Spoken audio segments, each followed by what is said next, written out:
Muy buenos días. Muchas gracias por continuar con nosotros en el estudio de la lección. Quiero recordarte que durante todo este trimestre estamos estudiando este tema muy importante, el cual lleva por título El Evangelio según Pablo a los Romanos. Y en esta semana, que ya estamos avanzando bastante, estamos estudiando este título también muy interesante, el cual se lee de esta manera: ya no más esclavos del pecado. Ya no tenemos por qué estar más esclavos del pecado. Pero vamos a tratar de entender esto, y antes de continuar quiero invitarte para que juntos vayamos a la palabra de Dios y leamos el siguiente párrafo, que es el que estamos aprendiendo durante esta semana. Romanos capítulo 6, verso número 14. Ahí leemos de esta manera: porque el pecado no se enseñoreará de vosotros, pues no estáis bajo la ley, sino bajo la gracia. Muy bien. Así que con este texto quiero invitarte para que antes de entrar en nuestro estudio tengamos comunión con Dios a través de la oración. Acompáñame.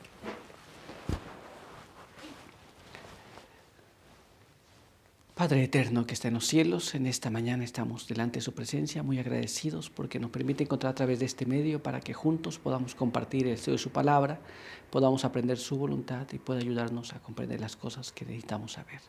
Ayúdenos con su buen espíritu que pueda abrir nuestro entendimiento de tal forma que comprendamos cada palabra que hemos de leer. Ayúdenos en todo, en el nombre de Jesús. Amén. Muy bien, pues vamos a continuar con nuestro estudio para el día de hoy. El día de hoy tenemos un apartado, el cual lleva por título Victoria garantizada. Y nuestra primera pregunta nos dice así: ¿qué implica la muerte al pecado y al yo? Una muerte que tiene que ser al pecado y al yo. ¿Qué es lo que implica? ¿Qué es lo que lleva a que esto ocurra?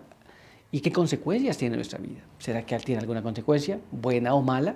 Vamos a tratar de analizar este asunto y lo haremos en la palabra de Dios. Así que acompáñame a leer este siguiente texto en la palabra de Dios, en el libro de Romanos capítulo 6. Y ahí vamos a leer el verso 15 hasta el verso 18. Pues ¿qué? ¿Pecaremos porque no estamos bajo la ley, sino bajo la gracia? De ninguna manera. ¿No sabéis que al ofrecer a alguien para obedecerle sois siervos de aquel a quien obedecéis, o del pecado para muerte, o de la obediencia para la justicia? Pues gracias a Dios que aunque fuisteis esclavos del pecado, habéis obedecido de corazón aquel modelo de enseñanza al cual estáis entregados. Y liberados del pecado, habéis llegado a ser siervos de la justicia. Así que la Biblia nos habla que nosotros somos esclavos de aquel al cual nos entregamos para servirle. ¿Te das cuenta aquí? Si nos sometemos a alguien, somos esclavos de ese alguien que nos sometimos. Esto es lo que la palabra de Dios dice. Muy bien. Y aunque nosotros éramos esclavos del pecado, si nos sometemos a la palabra de Dios, nos volvemos siervos de justicia. ¿Te das cuenta? Pero ¿qué más? Vamos a ver qué más nos dice la Biblia. Así que acompáñame a leer este otro párrafo que se encuentra en el libro de Colosenses, capítulo 3. Y ahí vamos a leer el verso del 1 hasta el verso 5. Sabiendo que habéis resucitado con Cristo, esto se muere al yo, se resucita Cristo, buscad las cosas de arriba, donde está Cristo sentado a la diestra de Dios. Poned la mira en las cosas de arriba, no en las de la tierra, porque habéis muerto y vuestra vida está escondida con Cristo en Dios. Cuando Cristo, vuestra vida, se manifieste, entonces vosotros también seréis manifestados con Él en gloria. Por tanto, haced morir en vosotros lo terrenal: fornicación, impureza, pasiones, lascivas, malos deseos y la avaricia, que es idolatría. La Biblia nos llama la atención a que si nosotros realmente hemos muerto al yo o al pecado, entonces nosotros no buscaremos más las cosas de esta tierra. Y nos da una lista, muy bien, de cosas que tenemos que abandonar o que tendríamos que dejar. ¿Te das cuenta? Son cosas importantes que nosotros tenemos que hacer desaparecer en nuestra vida. Esto es crucificarlas cada día, hacer morir esas cosas. Y aquí tenemos la lista, ¿cierto? Fornicaciones, impurezas, todas estas cosas, malas pasiones, malos deseos, ¿no? Concupiscencias, avaricia, que también es idolatría.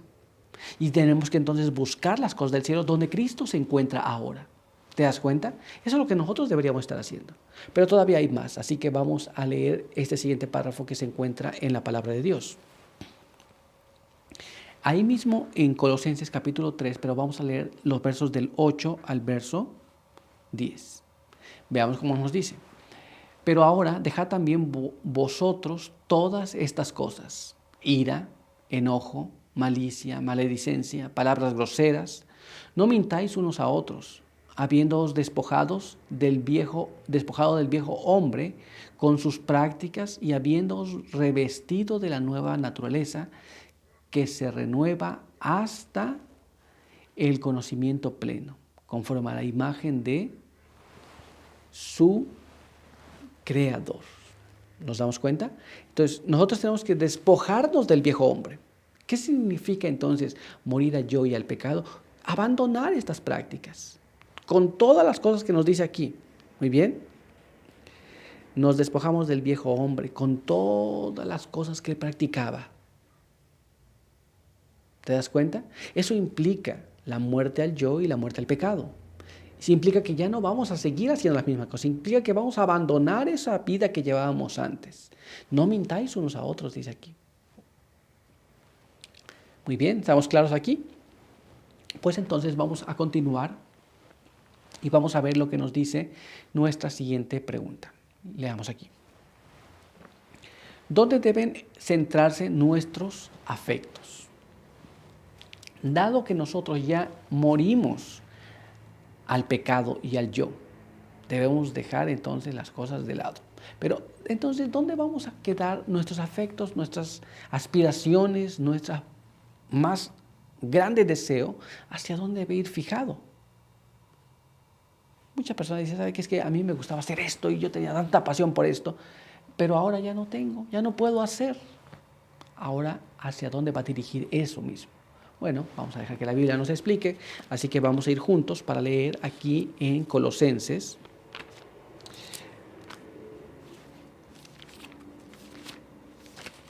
capítulo 3, y ahí vamos a leer el verso número 2. Mire cómo dice allí. Poned la mira en las cosas de arriba, no en las de la tierra.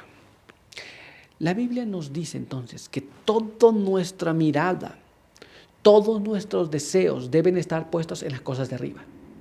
Muchas veces el cristiano puede ser cristiano y puede pretender ir hacia el cielo, querer ir hacia el cielo, pero su vista todavía está en las cosas de la tierra. Todavía te gusta aquello otro, todavía tienes el deseo de las cosas de esta tierra. La Biblia nos exhorta y nos dice que debemos poner nuestros ojos en las cosas del cielo. Pero apenas eso. Vamos a ver qué más. Acompáñame a leer este siguiente párrafo, el cual se encuentra aquí en el libro de Hebreos, capítulo 12, y ahí vamos a leer el verso número 2. Mira cómo dice. Fijo los ojos en Jesús, autor y consumador de la fe, quien en vista del gozo que le esperaba, sufrió la cruz, menospreciando la vergüenza, y se sentó a la diestra del trono de Dios. Es interesante que la Biblia nos llama la atención a que nosotros debemos poner nuestros ojos en las cosas de arriba, donde está Jesús. Y luego la Biblia nos dice, puestos nuestros ojos o fijos nuestros ojos en Jesús, autor y consumador de nuestra fe.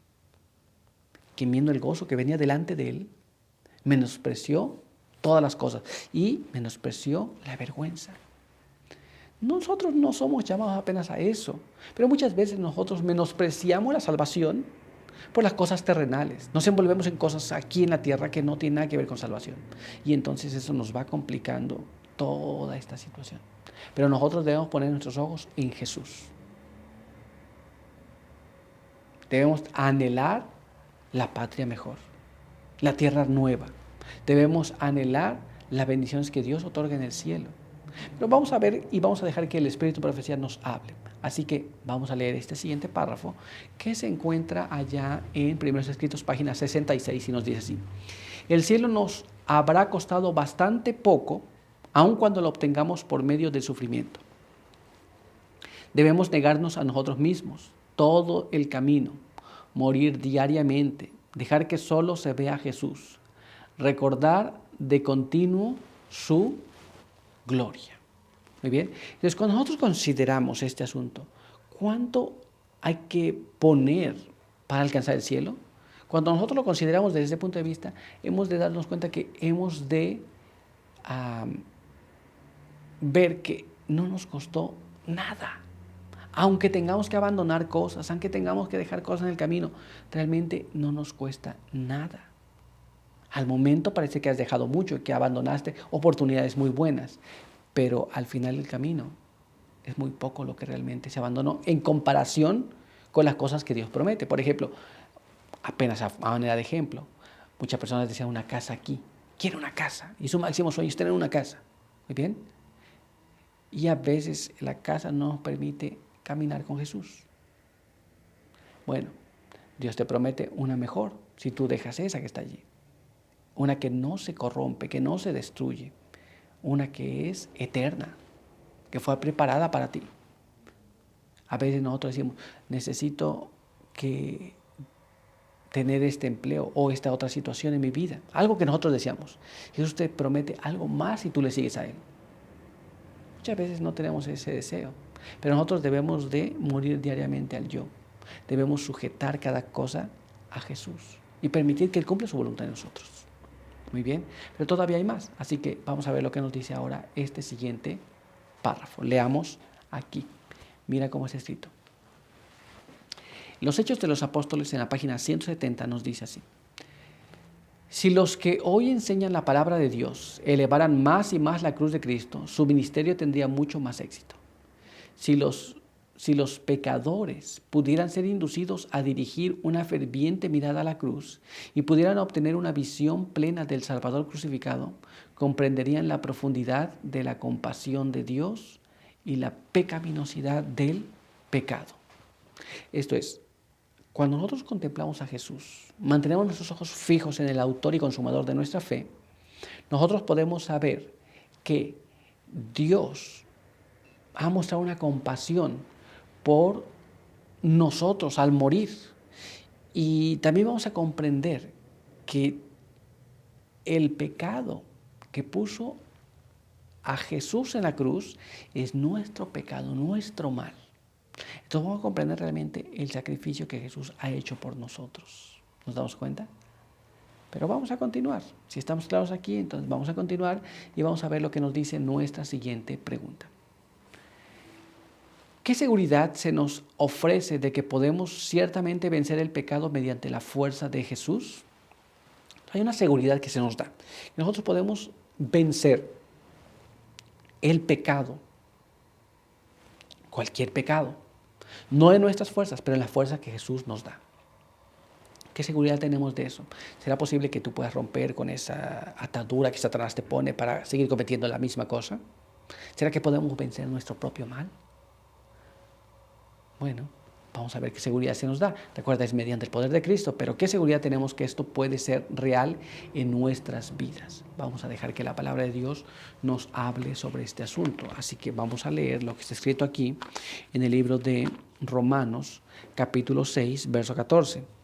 Porque el pecado no tendrá dominio sobre vosotros, pues no estáis bajo la ley, sino bajo la gracia.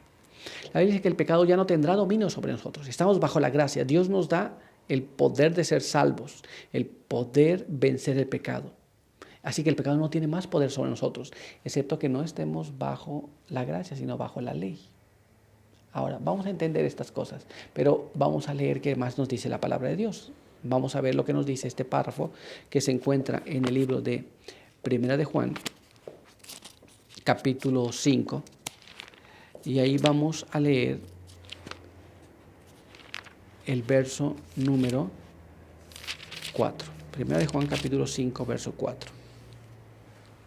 Porque todo lo que nace de Dios vence al mundo. Y esta es la victoria que vence al mundo, nuestra fe. Así que si tú y yo nacimos de nuevo, el pecado no tiene más poder sobre nosotros. Nuestra fe en Jesús, que es que Él nos da la fuerza para vencer, es suficiente para que no caigamos más en pecado. ¿Te das cuenta? Pero ¿qué más nos dice la Biblia? Vamos a ver lo que está escrito aquí en el libro de 1 Corintios, capítulo 15, en el verso número 57. Pero gracias a Dios que nos da la victoria por medio de nuestro Señor Jesucristo. No es algo que yo gano o que tú puedes ganar. Es Dios que te da la victoria. Claro que tienes que ir a Él y decir, Señor, no puedo vencer este asunto. No puedo vencer este pecado, pero necesito que me ayudes. Y el Señor te va a ayudar. Y entonces vas a vencer el pecado. ¿Te das cuenta? Dios nos da la victoria. La promesa es que Dios te va a dar la victoria sobre el pecado. No el pecado de otro, el pecado que tú cometes, el pecado que tú conoces, el pecado que está en tu vida. Solamente tenemos que pedírselo a Dios. Pero dejemos que el Espíritu de Profecía nos explique más claramente este asunto. Leamos aquí. De cierto las gentes, página 98 nos explica. En nuestra propia fortaleza nos es imposible negarnos a los clamores de nuestra naturaleza caída. Por su medio, Satanás nos presentará tentaciones. Cristo sabía que el enemigo se acercaría a todo ser humano para aprovecharse de las debilidades hereditarias y entrampar mediante sus falsas insinuaciones a todos aquellos que no confían en Dios. Esto es, si nosotros tenemos que resistir una tentación bajo nuestras fuerzas, recuerda que tenemos ya inclinaciones que hemos heredado y cultivado. No significa que hemos heredado pecados, hemos heredado inclinaciones. Y esas inclinaciones, Satanás las explota una y otra vez. Gustos que tenemos. ¿Te das cuenta?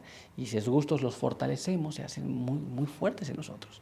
Pero Dios nos ha otorgado el poder para confiar en que Él es poderoso de salvarnos y no caer en tentación. Eso no nos exime de ser tentados, sino de caer. Satanás puede tentarnos una y otra vez. No significa que nosotros debemos de caer. Tenemos que tener confianza en Dios. Si confiamos en nosotros, nuestra fortaleza se va a debilitar inmediatamente y vamos a caer. Pero tenemos que confiar en Dios para que nosotros podamos estar firmes. No por nuestra fuerza, pero por la fuerza que Dios nos otorga. Muy bien. Pero todavía hay más, así que vamos a leer ahora este siguiente párrafo.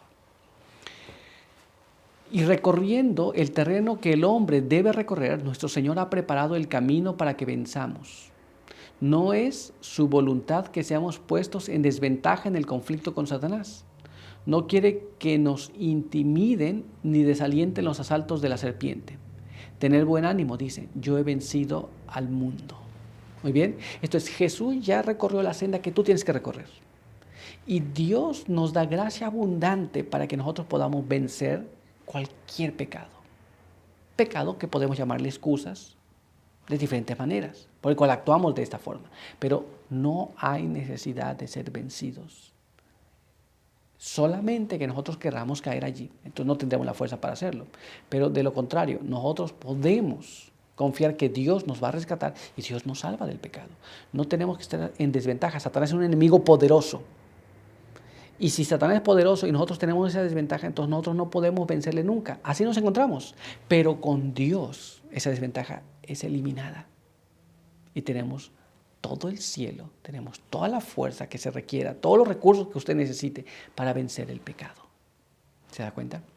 Pero vamos a continuar y vamos a ver ahora lo que nos dice este siguiente párrafo. Considere al Salvador en el desierto de la tentación. Todo aquel que lucha contra el poder del apetito. Véale en su agonía sobre la cruz cuando exclamó, sed tengo. Él padeció todo lo que nos puede tocar sufrir. Su victoria es nuestra. Muchas veces lidiamos con asuntos que parecieran simples para algunos, pero son difíciles para el que está teniendo esa dificultad. Bueno, Jesús recorrió ese camino. Nunca pienses que estás solo y nadie te puede comprender. Jesús recorrió ese camino y Jesús lo venció por ti. Satanás va a venir con un montón de tentaciones que parecieran nuevas. Sin embargo, Jesús ya pasó por ellas y las ganó en favor tuyo y en favor mío. Pero todavía hay más. Vamos a ver qué más nos dice este siguiente párrafo. Leamos aquí. Jesús confió en la sabiduría y fuerza de su Padre Celestial. Declara, Jehová el Señor me ayudará. Por tanto, no he sido abochornado. Muy bien, no está confundido. Dios nos ayuda. Dios ayudó a Jesús y Dios promete ayudarte a ti y a mí. Así que la siguiente vez que venga la tentación, no trates de luchar con la tentación. Ve a Dios, sométete a Él, pídele fortaleza y Dios te va a ayudar. Muy bien, pero por hoy nuestro estudio concluyó. Quiero invitarte para que juntos tengamos una oración. Acompáñame. Padre eterno que está en los cielos, santo y bendito sea su nombre. En esta mañana agradecemos por la vida y la salud que nos da. Queremos pedir que su bendición nos acompañe. Pedimos que su buen espíritu nos ayude a comprender estas cosas, a creerlas por fe y a hacernos de las promesas que Dios ha hecho para cada uno. Guárdenos ahora, bendiga a aquellos que nos ven y nos escuchan. Ayúdenos para poder mantener nuestros ojos fijos en Jesús y poder también ser victoriosos como Él. Pedimos todo esto en el nombre de Jesús. Amén. Muy bien, pues muchas gracias por estar con nosotros. Recuerda que te esperamos aquí el día de mañana. Por hoy, que Dios te bendiga.